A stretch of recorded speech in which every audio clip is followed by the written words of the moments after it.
अरबे रुपया खाजी विया आरोपार के कूड़ सॼो ठगी हींअर आयुस पे बदिन खां निकितुसि घस में लंघियुसि हिकिड़ो फिश फार्म ठाहिया पिया फर्स्ट क्लास बिल्डिंग ठही पई गोल चरखा लगा पिया मथा शेड लगा पिया तो मूं दोस्तन खां पुछो अने गाड़ी आस्ते आस्ते मची पे मुझे छा है चयोसि कंहिं माण्हूअ जो फिश फार्म मुझो कंहिं माण्हूअ जो आई कोन जो छो मुझे हेड़ी बिल्डिंग सुठी ठहियल आहे पक्का सरकारी बिल्डिंग ठाहे उनजा टपड़ खाई पोइ उनखे छॾे भॼी वञे आम माण्हू पंहिंजी मिल्कियत सां जेका शइ ठाहींदो उनजो फुल ख़्यालु रखंदो उनखे आबाद कंदो संभालींदो ही जंहिं नमूने ख़र्च थी बिल्डिंग ठही पई आहे ऐं अॻियां कुझु कोन्हे भींग लॻी पई आहे टुटी पई आहे बिल्डिंग सुठी ठही पोइ भांडा निकिता पिया आहिनि इहा पक्का सरकारी आहे गाॾी थोरी अॻियां मटी लिखियो पियो fisheries department government of Sindh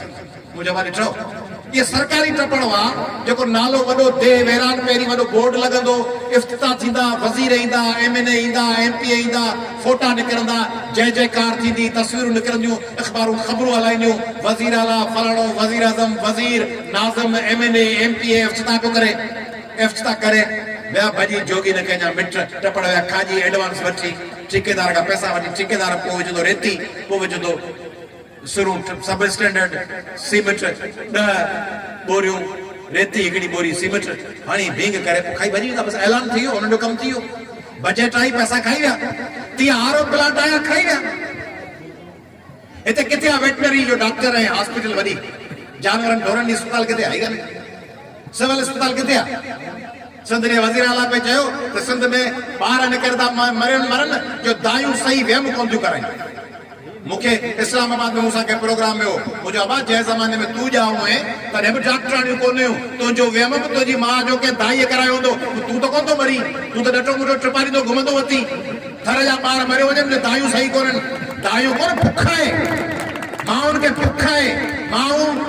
थरी माउ जे पेट में खाधो ई कोन्हे त थञ कीअं ठहंदी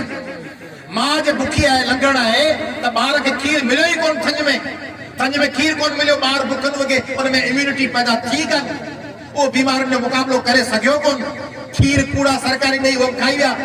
ऊणूं अटे जूं ऐं कणक जूं उनमें मिठी भरी पई हुई सभु टपड़ खाई विया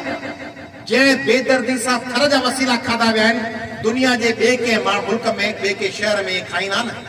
माण्हू डंडा खणी निकिरी अचे माण्हू डंडा आणी हिक ॿिए खे मथां फाड़े छॾींदा जे उन्हनि सां अहिड़ो हशर हुजे हा तव्हां साबरीन माण्हू हुयो तव्हांखे सलाम रोज़ तव्हांजा टपड़ सभु खाई विया आहिनि